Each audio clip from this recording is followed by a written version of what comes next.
je vous propose de corriger ici le deuxième sujet d'évaluation. Donc, certains élèves ont eu ce sujet-là, d'autres ont eu le sujet numéro 1. Le sujet d'évaluation ici, comme pour l'autre sujet, visait à évaluer les compétences que nous avons travaillées depuis le début de l'année, à savoir les points alignés, les droites, les segments, les milieux, ainsi que les droites perpendiculaires. Voilà. Donc il s'agissait ici d'un exercice dans lequel il y avait 6 questions et il s'agissait de réaliser des constructions sur une figure donc qui était déjà, on va dire, dessinée et qu'il fallait compléter en fonction des instructions des différentes questions. Voilà. Donc, la figure, j'avais choisi en l'occurrence une figure, alors, enfin un petit rappel d'ailleurs sur les figures géométriques. On est ici dans le cadre d'une figure qui a 4 côtés. Donc, on se rappelle, on est dans le cadre de ce qu'on appelle déjà, premièrement, et de manière plus générale, un polygone. Polygone, puisqu'on a plusieurs côtés et que la figure est fermée. Ensuite, un polygone qui a 4 côtés s'appelle un quadrilatère. Quadrilatère qui commence comme 4. Et donc, nous sommes ici sur un quadrilatère sur lequel nous allons travailler. Le quadrilatère a 4 sommets, le point A, le point B, le point C et le point D. Le quadrilatère, comme son nom l'indique, a 4 côtés, le segment AB, le segment BC, le segment CD et le segment DA. Voilà, 4 côtés, 4 sommets. Des côtés opposés, alors AB et DC n'ont pas la même longueur. De la même manière, AD et BC n'ont pas la même longueur. On va voir un petit peu plus tard s'il y a des angles droits là-dedans, mais en tout cas, ça ne ressemble pas à une figure qu'on a déjà, enfin une figure caractéristique qu'on aurait déjà étudiée, comme le rectangle, le carré, voilà. Donc on va faire les questions dans l'ordre et on va voir où est-ce que cela nous mène. Dans la question numéro 1, on nous demande de placer un point G aligné avec A et B. Donc ici, on voit très clairement que la compétence qu'on nous demande de valider, c'est celle de savoir ce que sont des points alignés et plus particulièrement ici, de savoir positionner un point aligné. Plusieurs solutions. Donc, point G aligné avec AB veut dire que A, B et G, donc ces 3 points, seront sur la même ligne. La solution la plus simple, ici, consiste à aller positionner quelque part un point G sur AB, sur le segment AB qui est déjà tracé. Je pense que tout le monde a pris cette option. Je peux également, alors je me complique peut-être un petit peu la vie et je ne vais pas le faire, mais en tout cas, je pourrais tout à fait prolonger le segment AB en une droite et positionner mon point G sur cette droite d'une part ou d'autre de A ou de B.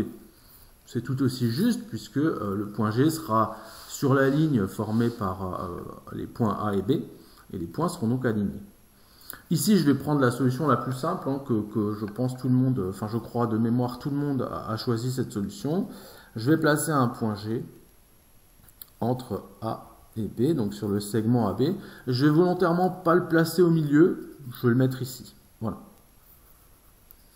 Donc je place mon point G et j'ai répondu à la première question. Dans un deuxième temps, on me demande de tracer cette petite chose-là, AC entre parenthèses. Donc ici, on va évaluer 2 choses. La première chose qu'on va évaluer, c'est que, alors on me dit pas clairement ce que c'est, mais par contre, on a appris en classe à lire cette écriture et on sait, ou en tout cas, on devrait savoir à ce stade de l'année que AC entre parenthèses signifie la droite AC. Donc, je vais venir tracer. Alors, je vais faire ce que j'ai vu sur pas mal de copies et on va réfléchir ensemble à ce que ça donne.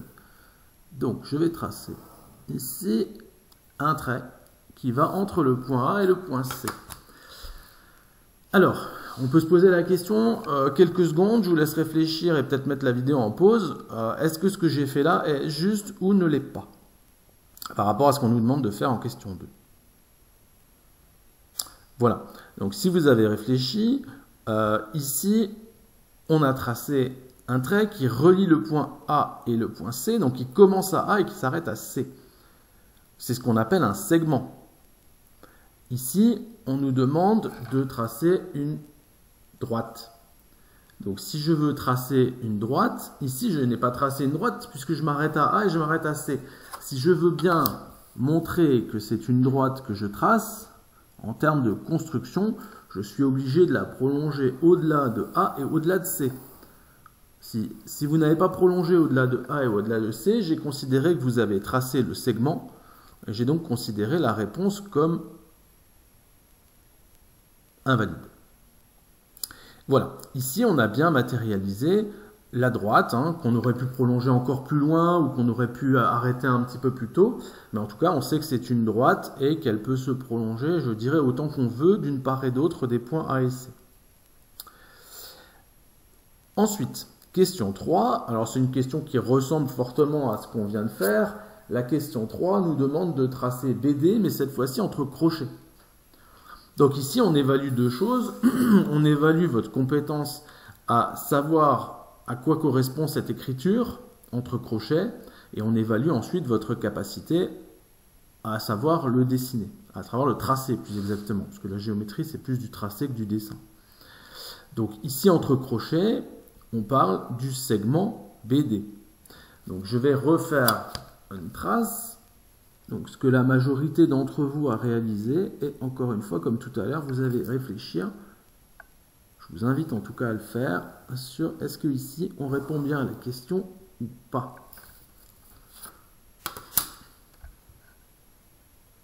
Voilà. Donc ici, on a tracé un trait qui commence au point B et qui va jusqu'au point D. On ne l'a pas prolongé au-delà, comme on avait pu le faire précédemment avec AC, on ne l'a pas prolongé ni d'un côté ni de l'autre côté. On a donc bien un trait qui s'arrête en B et qui s'arrête en D. On est bien dans le cadre d'un segment, et ici c'est effectivement la réponse qu'il fallait apporter, puisqu'on est dans le cadre dont on nous demandait bien de tracer un segment BD. Voilà, on passe à la question 4. On nous demande de placer le point P milieu du segment formé par A et B. Alors là, je ne sais pas ce qui s'est passé. Beaucoup d'entre vous ont peut-être mal lu la question, mais en tout cas, assez peu ont réussi à placer le point P au bon endroit. Attention à bien lire. Le point P est le milieu du segment formé par A et B. Donc A et B, ils sont ici. Donc P, certains l'ont positionné ici. Réfléchissez, qu'est-ce qui ne va pas en le positionnant ici? Ici, P n'est pas le milieu de A et B. Enfin, du segment constitue le milieu sur. Donc, lorsque placer le trait pour faire, on va tracer deux possibles. Il n'y a pas de cadre. Deux manières de tracer un milieu. La première, c'est, on va dire, le cas le plus facile.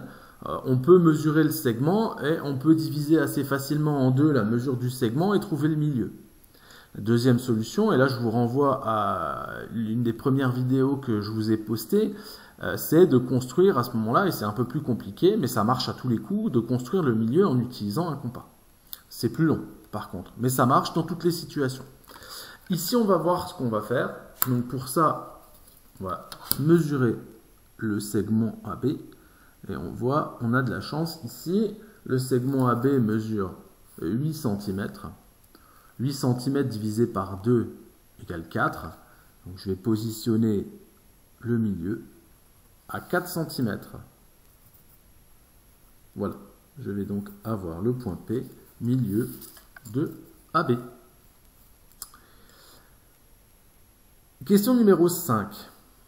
Question numéro 5, on va ici évaluer la capacité, ou plutôt la compétence de l'élève à tracer une droite perpendiculaire. Donc, plusieurs choses. il faut savoir ce que c'est une droite perpendiculaire et il faut avoir assimilé la technique pour la tracer. Donc, on nous demande de tracer la perpendiculaire à AB, donc on reparle de cette droite. Alors ici, on a le segment qui est tracé, mais on nous demande de tracer une perpendiculaire à AB. Si vraiment on n'est pas à l'aise, on peut vraiment tracer la droite AB qui est évoquée dans cette question. Voilà, j'ai donc prolongé et je suis sur AB. Ma perpendiculaire doit passer par le point P. Donc c'est un exercice que nous avions déjà réalisé en classe. Pour tracer ma perpendiculaire, donc, qui dit perpendiculaire dit que ce sont des droites qui se coupent en formant des angles droits. J'utilise donc mon équerre pour tracer ma perpendiculaire. Je positionne l'équerre au niveau, bien le long de la droite de départ, et bien positionné au niveau du point à partir duquel je souhaite qu'elle parte, donc ici le point P, et je vais réaliser un premier tracé à l'aide de l'équerre. Ça, c'est une première étape. Dans une deuxième étape, on n'oublie pas de prolonger ce qu'on vient de tracer, puisque là, on a tracé en quelque sorte ce qu'on appelle une demi-droite, puisqu'on est resté au point P. Donc, je vais bien prolonger, comme on l'a vu et comme c'est indiqué dans votre cours, je vais bien prolonger ici, de part et d'autre. Alors, vous voyez ici, quand on essaye de faire trop vite, j'ai fait quelque chose que je vous demande de ne pas faire. Et j'ai moi-même glissé. Vous voyez ici, en essayant de prolonger le trait que j'avais fait, eh bien, j'en ai fait deux, un petit à côté. Donc c'est typiquement ce que je vous demande de ne pas faire, puisque là, on n'est pas précis. Alors, je ne vais pas réussir à l'effacer. Je vais vous demander votre indulgence, même si je suis bien conscient que ce n'est pas propre et que vous ne devriez pas avoir ça sur vos feuilles. Moi-même, si j'étais évalué sur ce que je venais de faire, je me mettrais attention à la précision des tracés. Voilà, on va néanmoins finir l'explication avec ce schéma. Il nous restait une question. Alors oui, non, sur cette question, je peux éventuellement, alors ce n'est pas une obligation, mais je peux éventuellement rajouter ce petit symbole pour marquer la présence d'un angle droit, voire même si je veux être parfaitement complet, je peux en rajouter 4 pour indiquer qu'il y a 4 angles droits, que les droites sont perpendiculaires. On a ensuite la dernière question, qui est la question numéro 6. On nous demande si les droites AB et BC sont perpendiculaires. Un seul outil qu'on connaît actuellement pour voir si des droites sont perpendiculaires, utiliser notre équerre. Donc je vais entre guillemets simplement positionner l'équerre à l'intersection entre la droite AB et la droite BC. Donc ici, la principale difficulté de la question consistait à identifier où sont ces droites. Donc AB, on s'en est servi tout à l'heure, on sait qu'elle est ici. Et BC, elle est... Alors ici, il y a le segment qui est tracé. Donc encore une fois, si je ne suis pas à l'aise avec le segment, je peux également tracer la droite BC qui correspond. Donc, on a une droite AB ici, on a une droite BC ici. Je vais positionner mon équerre au bon endroit à l'intersection de ces deux droites pour vérifier si perpendicularité il y a. Ici, je vois très clairement que l'équerre est parfaitement positionné, elle coïncide parfaitement aux traits à la fois d'une part et d'autre, enfin aux droites. Et donc, je réponds que oui, les deux droites sont perpendiculaires. Voilà.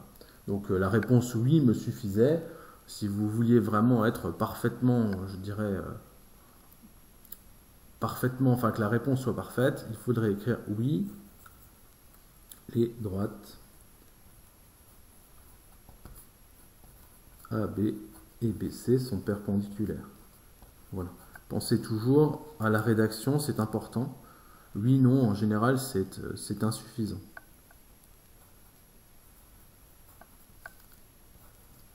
Perpendiculaire. Voilà. Et on a répondu aux 6 questions. Voilà, avant de terminer cette vidéo, je récapitule les compétences qui ont été évaluées ici. La capacité, la connaissance de ce que sont des points alignés, savoir positionner des points alignés, savoir ce qu'est une droite, savoir ce que c'est un segment et également connaître leur écriture, c'est important. Savoir identifier et savoir tracer le milieu d'un segment. Donc, qu'est-ce que c'est le milieu et comment je le trace? Savoir tracer et identifier des droites perpendiculaires. Voilà pour les compétences que nous avons travaillées en géométrie sur cette première partie d'année. Je vous souhaite un bon travail.